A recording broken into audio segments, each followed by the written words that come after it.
Hi there, YouTube fans.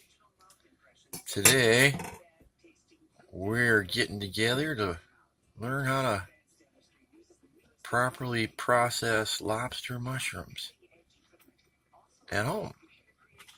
The two things you're trying to do with G.I. Joe here is you take your lobster and you're going to take and paintbrush off as much of that dirt as you can. You'll notice that the bottom has not been cut off yet. A lot of people will do it on site, but I didn't do that today. And so what you're going to do is you're going to take a good sharp knife and cut off the tip of that. And you're going to look for little holes and browning. There's a little browning there. Let's get it up there real close. See those holes? That's worm activity, a little bit. So what we're going to do is we're going to cut a little bit more off and keep going until we get to the point where there are no more holes or worm sign. Hopefully there's something left by the time we get to that point. Yeah, I think that's his exit. That little worm, he ate some of this and didn't like it, and he left. He went and looked for chocolate sundaes instead. Doesn't like eating his vegetables, I guess. We still have a little bit of worm damage. You can't have these holes because people won't want to buy them. So we keep shaving small little bits off until it's all gone. It's just white. Is the goal. What we got now? That's getting pretty close to acceptable there, ladies and gentlemen. A little bit more. I'm going to take this tit off here. This teat.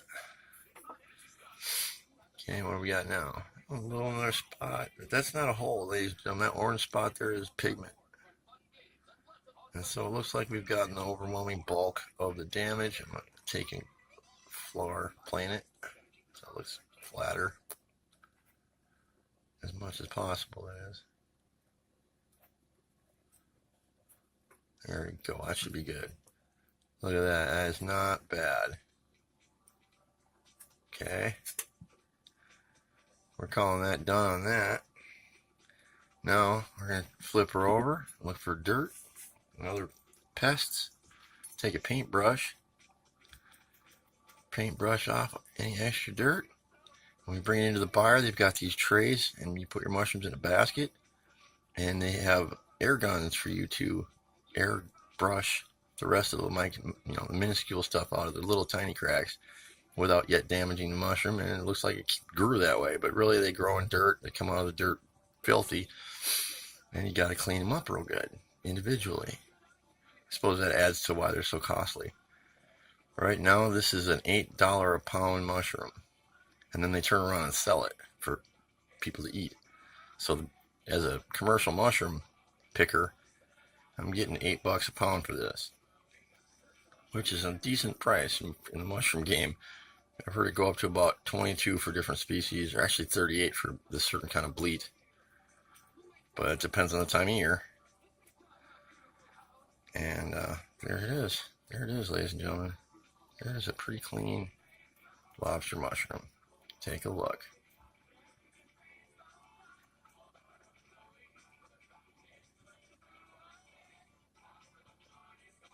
I'm a lobster.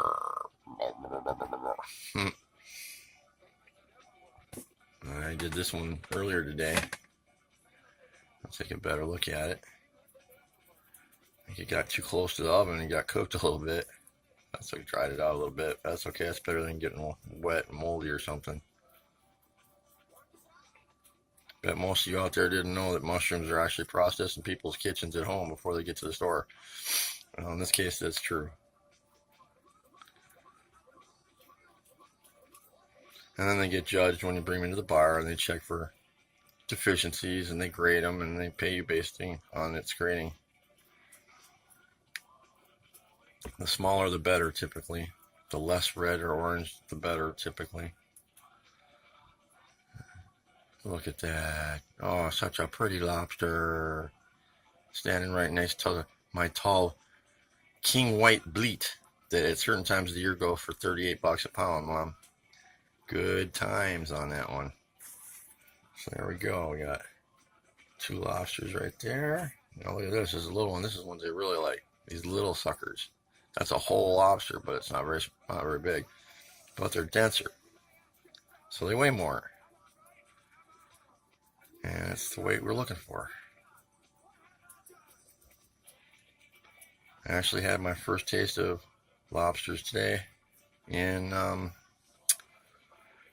some vegetable medley that we fried up for breakfast. It was pretty good. It had lobster mushrooms, had chanterelle mushrooms, green peppers, onions, potatoes, fried up in butter and vegetable oil, and lightly seasoned. Really good. Really good. I mean, I hated mushrooms growing up, but these don't taste like mushrooms. They taste like chicken or whatever you're typically growing them with or cooking them with. I mean, it's good stuff. So there you go, Mom. G.I. Joe is here to teach you how to deal with your mushrooms. You have to get back to me on what kind of mushrooms are in Minnesota. I forgot. I know they got morels, I believe, but I can't remember. So there it is, YouTube. The dirty world of the lobster mushroom. Coming right at you live from G.I. Joe's here. Peace.